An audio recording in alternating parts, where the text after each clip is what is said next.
As you saw in our previous episode of Market Journal, Japan is the most valuable market for U.S. pork and beef. But those aren't the only ag products it buys from U.S. producers. It's also the biggest buyer of American corn and wheat and the fourth largest purchaser of U.S. soybeans. When you see the Japanese countryside, it won't be hard to understand why Japan and the United States have developed a strong relationship in trading these three commodities. Japan's farmers are in the midst of planting their nation's most widely grown crop. These rice paddies throughout Japan account for more than half the country's farmland. On average, a producer here will only farm a few acres, 100 times smaller than the average U.S. farmer. Very little wheat is grown here, even fewer soybeans, and almost no corn. This has led to sustained trade with the world's largest corn producer. Japan has been the biggest buyer of U.S. corn in every year since 1990. It's used for mainly animal feed. 2/3 of the imported U.S. corn is used for animal, and 1/3 is used for food production, including starch and corn grits production. Japan imports about 600 million bushels of corn each year. Even though it relies heavily on the U.S. for pork and beef, it does have its own domestic production of hogs and cattle, as well as poultry and dairy. Since it doesn't grow enough feed ingredients at home, it needs to bring them in.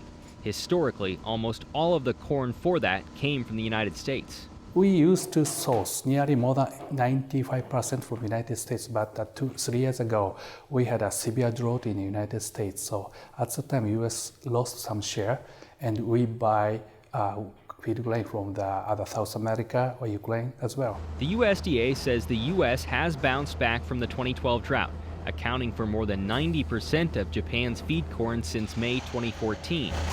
One sector consuming that corn is the Wagyu beef raised in southern Japan. Taking 2.5 years to finish, these cattle can weigh 400 pounds more at slaughter than the average cow produced in the U.S. But Wagyu beef is known for its heavy marbling, and buyers in Japan are willing to pay a premium for it. The USDA says the bargain sale price for Wagyu sirloin in 2013 was $44 a pound. Choice sirloin steak in the U.S. now goes for more than $8 a pound. While also maintaining a place in livestock diets, soybeans have held a constant place in human consumption. Soybean is many different in crush oil purpose, and our traditional food, tofu or miso, natto, such protein foods. The soybean is very essential part of Japanese culture, so it's very we need every day. But the consumer really don't realize that soybean is for imported soybean. In 1955, Japan became the leading export market for U.S. soybeans and was its biggest buyer for many years. Japanese consumers value the protein component in soybeans, using them in foods like soy sauce, soy milk, tofu or soybean curd, and soybean paste, foods many Japanese eat every day. Soybean paste, or miso, is made with soybeans, rice, and salt. The beans come from the U.S., Canada, and Brazil and are all non-GMO. In fact, the companies we visited for tofu, soy milk, and miso all said the soybeans they used were non-GMO, and customers preferred it that way. The soybean oil crushed at J-Oil Mills in Chiba, Japan does come from genetically modified beans, and the company says the requests for non-GMO are few. Frankly, the discussion about biotechnology in Japan echoes the desire we told you about last week. Consumers want to know more about where their food comes from.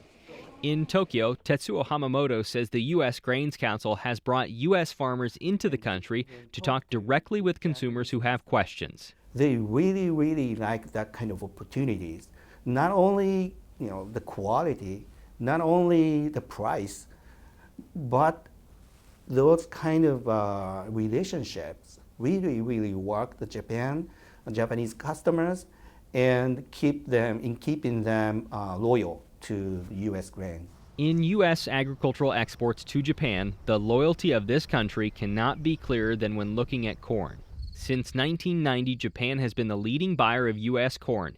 It's been the top destination for so long, the #1 importer in 1989 was a country that no longer exists, the Union of Soviet Socialist Republics.